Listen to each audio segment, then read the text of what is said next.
பரிகார ஸ்தலங்கள் என்னும் பகுதியிலே நாம் இப்பொழுது மாணவ மாணவியரின் கல்வி முன்னேற்றத்திற்கு செய்ய வேண்டிய வழிபாடுகள் என்ன என்பதை பற்றி சொல்லிக் கொண்டிருக்கிறோம். அதில் இன்றைய தினம் சரஸ்வதி கோவில் உள்ள இடத்திற்கு மாணவ மாணவியர்களை அழைத்து சென்று வர வேண்டும். சரஸ்வதி தேவிக்கென ஒரு தனி கோவில் மிக சிறப்பாக புகழுடன் விளங்குகின்ற கோவில் என்று பார்த்தால் அது கூத்தனூர் சரஸ்வதி கோவில். கூத்தனூர் என்பது நன்னிலம் அருகில் உள்ள பூந்தோட்டம் என்னும் இடத்திற்கு பக்கத்திலே இருக்கிறது. பூந்தோட்டம் தான் அதுக்கு ரயில் நிலையம். திருவாரூர் செல்லும் ரயில்கள் பூந்தோட்டம் ரயில் நிலையத்திலே நிற்கும். பூந்தோட்டத்தில் இறங்கி அங்கிருந்து நடந்து போகிற தூரம்தான் கூத்தனூர் சரஸ்வதி கோவில். சாலை வழியாக சென்றால் மயிலாடுதுறையிலிருந்து திருவாரூர் செல்லும் பாதையிலே பேரளம் தாண்டி பூந்தோட்டம் வரும்.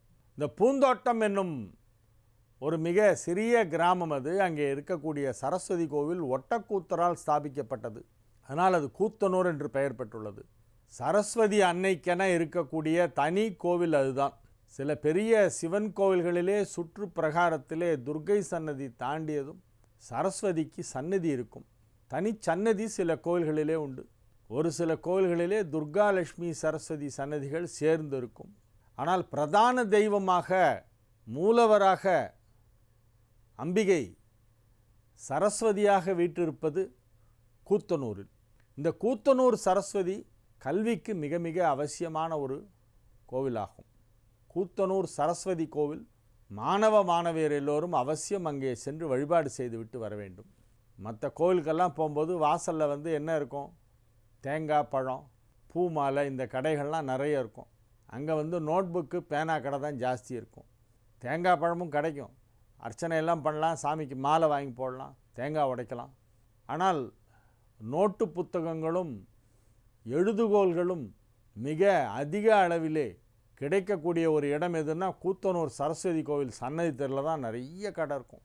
அங்கே செல்கின்றவர்கள் என்ன செய்வார்கள்? ஒரு பேனாவோ அல்லது நோட்டு புத்தகமோ பேப்பர் போன்றவற்றையெல்லாம் வாங்கி அதை சரஸ்வதி தேவியின் பாதத்திலே வைத்து எடுத்து வருவார்கள். மாணவ மாணவியருக்கு கல்வி நன்றாக வர வேண்டும், கல்வி அறிவு வளர வேண்டும், தேர்வுகளிலே நல்ல மதிப்பெண் வாங்க வேண்டும், அதிக அளவிலே மார்க் வாங்கி மேல் படிப்பு மிக சுலபமாக அட்மிஷன் கிடைக்க வேண்டும் என்பதற்காக பிரார்த்தனை செய்து கொள்கின்ற ஒரு விசேஷமான கோவில் கூத்தனூர் சரஸ்வதி கோவில். திருவாரூர் மாவட்டம் நன்னிலம் தாலுக்காவிலே கூத்தனூர் சரஸ்வதி கோவில் இருக்கிறது. கும்பகோணத்திலிருந்தும் போகலாம்.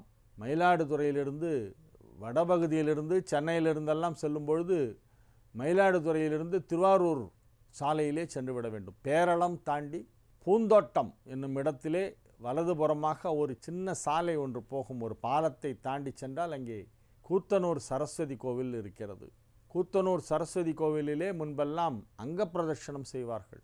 இப்பொழுது நன்றாக சற்று விரிவுபடுத்தி அந்த கோவிலை கட்டியிருக்கிறார்கள். தினசரி வழிபாடுகள் அங்கே வெகு சிறப்பாக நடைபெற்று கொண்டிருக்கின்றன. காலையிலிருந்து மதியம் வரையிலும், பிறகு மாலை 4 மணியிலிருந்து இரவு 8, 8:30 மணி, 9 மணி வரையிலும் கோவில் திறந்திருக்கும். வெள்ளிக்கிழமைகளிலே சிறப்பு வழிபாடுகள் நடைபெறும். வெள்ளிக்கிழமை காலையிலே சரஸ்வதி தேவிக்கு சிறப்பு அபிஷேகம் நடக்கும். தேன் அபிஷேகம் செய்தால் படிப்பு நன்றாக வரும்.